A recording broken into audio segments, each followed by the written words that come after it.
Research and learning about research is probably the least liked subject by students. But what you need to realise is that research underpins everything you do as paramedics, and it's fundamental in building those guidelines that you all adhere to in clinical practice, such as NICE WHO and guidance from JR Calc. So why do we actually need research? And I think firstly, with COVID-19 vaccines and randomised controlled trials, research has actually become quite popular now in the media. And people are now aware of things like randomised controlled trials and why we need research to develop drugs and things like that.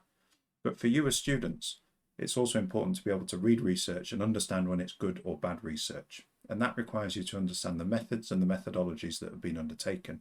And that's also what you're going to demonstrate in your assignments. One of the things that you'll frequently come up against is that you'll get decision making by anecdote. And what that means is that people will tell you stories of when they've seen a patient and that they did X, Y, or Z to a patient and they got better. The problem with applying this to your own practice is that that person has probably got more experience of you. That situation was unique to them.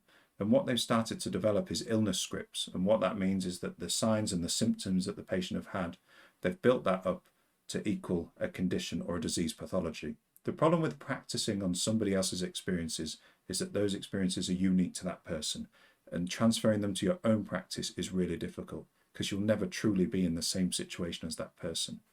The second problem that we have is that we get decision making by press cuttings. Anyone now can make a blog or opinion piece online, but you also get editorials as well. And it's important to realize that these are lower on the hierarchy of evidence, and things like blogs or unpeer-reviewed sources we wouldn't typically use in our clinical practice. One of the things in the type of training that you're undergoing, and things that I was subjected to as well, is decision making by boys sat around a coffee table. And what this is when mentors or other clinicians will be telling you a story relating to that anecdotal experience, and they will then disseminate their information and their own guidelines about what to do. The problem with these, like experience, is that they're not founded in any guidelines, they're not founded in any research, and essentially what you have is equivalent to a few guys in Witherspoons talking about what they should do in a particular patient. They're not founded in evidence, it's their experience and very hard to replicate. The other thing that you find, and you'll find a lot in the NHS, is that you get decision making by cost cutting. And you can see this in everyday paramedic practice. There's an increased pressure on you guys to leave patients at home to reduce the burden on A&E. And there's also in the categorization of calls that they frequently change the categorization of illnesses or diseases based on what's going on. And you can probably see this at the moment if you're out in clinical practice with COVID-19, that the categorization of calls and the allocation of resources will be different. And the reason that we need research is to try and combat these and to try and actually provide evidence for what's going on or what we should do in a given situation.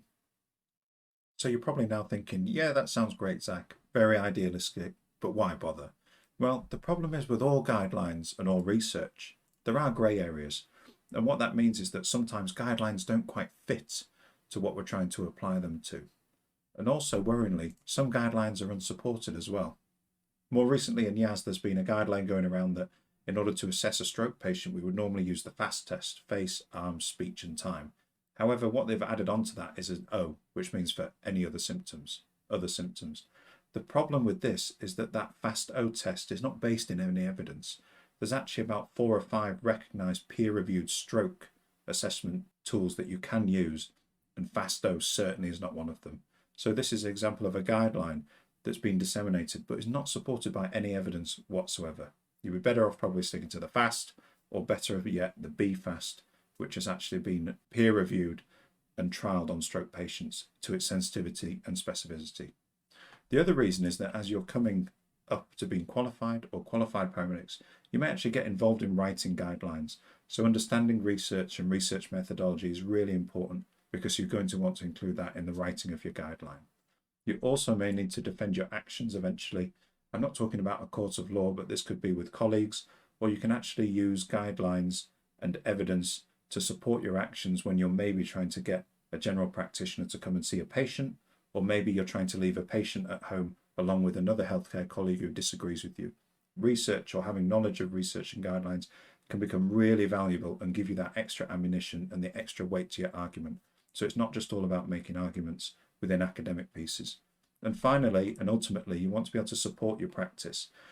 This is also required by the HCPC, who says that we should be evidence-based practitioners no matter what profession we come from, and we should also be able to use and interpret research and guidelines. So it's really important for you to get familiar with these methodologies and methods and be able to apply the evidence to your own practice.